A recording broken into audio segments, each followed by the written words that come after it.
Hi everyone, my name is kasey.dearing. Today I'm going to be covering functional analysis procedures.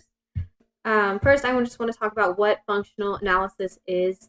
The definition that I have here is that it is the experimental analysis to determine the function of a problem behavior. So anytime you have a behavior that a client is engaging in that you're not sure, obviously what it is, this is a great way to go about discovering that function of the behavior in an experimentally controlled environment.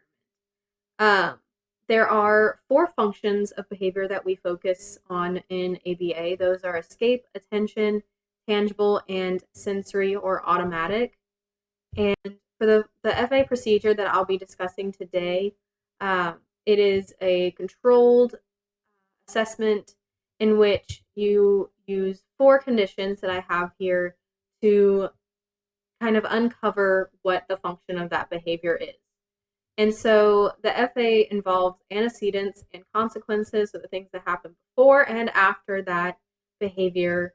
And we want those to model those that are in the natural environment of the client, so it is as realistic as possible to their natural environment in which the behavior would occur. And so there are four conditions. There is the alone/play condition, the attention condition, the task demand condition, and the tangible condition. The first one I have is alone/play condition. This one is also referred to as the control condition. It's basically the antecedent is where there are low levels of environmental stimulation present. The client is provided with preferred activities and attention the entire time, and no demands are placed. And so it's basically called the control condition because there are no specific demands or things that are changed about the condition in order to produce a behavior. You're basically just going to be watching to see whether that behavior occurs in their environment. And if they do engage in the behavior, then the consequence is that the behavior is either ignored and or redirected. The next condition that I will be discussing is the escape condition.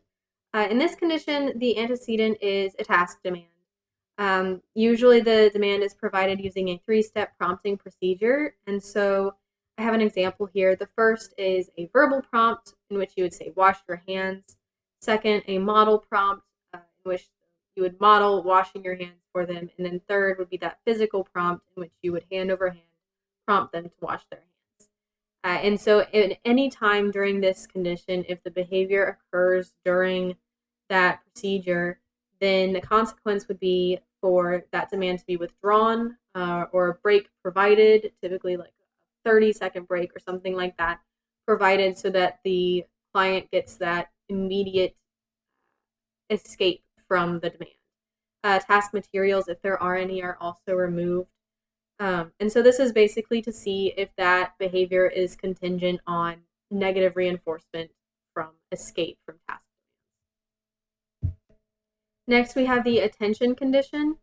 This is basically you are going to be withholding all attention from the client. They'll basically just be playing on their own with no attention given from the therapist. And then if the behavior occurs during this time, the consequence is immediate attention given to the client, usually in like a gentle way with soothing statements such as be careful or we can play a different way. But either way, that attention is being given immediately to the client.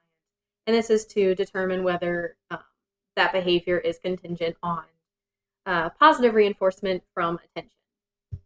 Last, we have the tangibles condition. This is basically in which the client has free access to highly preferred tangibles or reinforcers at the beginning of the condition, and then those tangibles are removed. It's important to note that there will still be neutral or mildly preferred tangibles in the environment, and adult attention will also still be provided to the client. So it's just to see if that behavior occurs contingent on the removal of that tangible reinforcer, and then the return of it. And so if that behavior does occur, the client will immediately gain access to the highly preferred tangible again. And so just to reiterate, it is to see if the behavior itself is contingent on access to those highly preferred reinforcers or tangibles. And so those are the four conditions that are involved in the FA. I have included here if you do get inconclusive results. That does happen sometimes. It's basically if there is a display of behaviors in most or all of the conditions, it can be described as undifferentiated. And this can also be an indicator of automatic reinforcement. So hopefully during your FA, you will have a clear result. Sometimes it does occur where there are more than one condition in which the behavior does occur, or you'll have this inconclusive result. But the FA is a very useful procedure to discover the function of the behavior and then to figure out what treatment may be best for it. Thank you.